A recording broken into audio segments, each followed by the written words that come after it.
Hi students, I am come back with a new question from percentages. Okay, listen. A number when increased by 80% gives 1152. Find the number.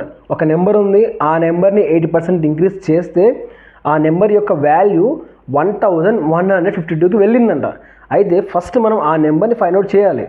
ఓకేనా? So every number having 100%. So 100% ఉన్న నెంబర్ని అడిషనల్గా 80% add చేస్తే 180% అవుతుంది. ఈ 180%ని మనం ఫ్రాక్షన్లో రాస్తే ఏమవుతుంది? 180/100 అవుతుంది. 0 క్యాన్సిల్ అవుతుంది, 18/10 వస్తుంది. నేను ఇప్పుడు ఈ 18/10 అనే ఇంప్రాపర్ ఫ్రాక్షన్ని పిక్చర్ రూపంలో చూడండి ఎలా రాశాను. సో ఫస్ట్ ఒకటి కంప్లీట్ అయిపోతుంది. ఇది మనం డైరీ మిల్క్ అనుకుంటే డైరీ మిల్క్ని 10 ఈక్వల్ పార్ట్స్ తీసుకుంటే చూడండి 10 అనేది టోటల్ నెంబర్ ఆఫ్ పార్ట్స్ని అర్థం చేసుకోవాలి. సో చూడండి ఇక్కడ నేను ఒక కంప్లీట్ ఫిగర్ తీసుకున్నాను. 10/10 అనేది ఒక డైరీ మిల్క్ని 10 ఈక్వల్ పార్ట్స్ చేసినప్పుడు మనకు 10/10 వస్తుంది. నెక్స్ట్ అడిషనల్గా ఇంకో డైరీ మిల్క్ తీసుకున్నాము, అందులో 8 పార్ట్స్ మాత్రమే మనము టేక్ ఓవర్ చేసాము. చూడండి అప్పుడు మనకి 80% అవుతుంది. 8/10 అంటే 80% అని అర్థం చేసుకోవాలి ఇక్కడ. సో ఫైనల్గా ఇక్కడ 18 parts is equal to 1152. Then 1 part is equal to 1152/18.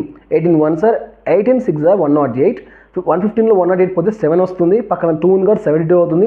18 4 72 అవుతుందమ్మా. ఇప్పుడు చూడండి 1 పార్ట్ ఈజ్ ఈక్వల్ 64 అవుతుంది. Then 10 parts is equal to 10 into 64 we get 640. That 640 is this one. Okay na? Understand? Thank you.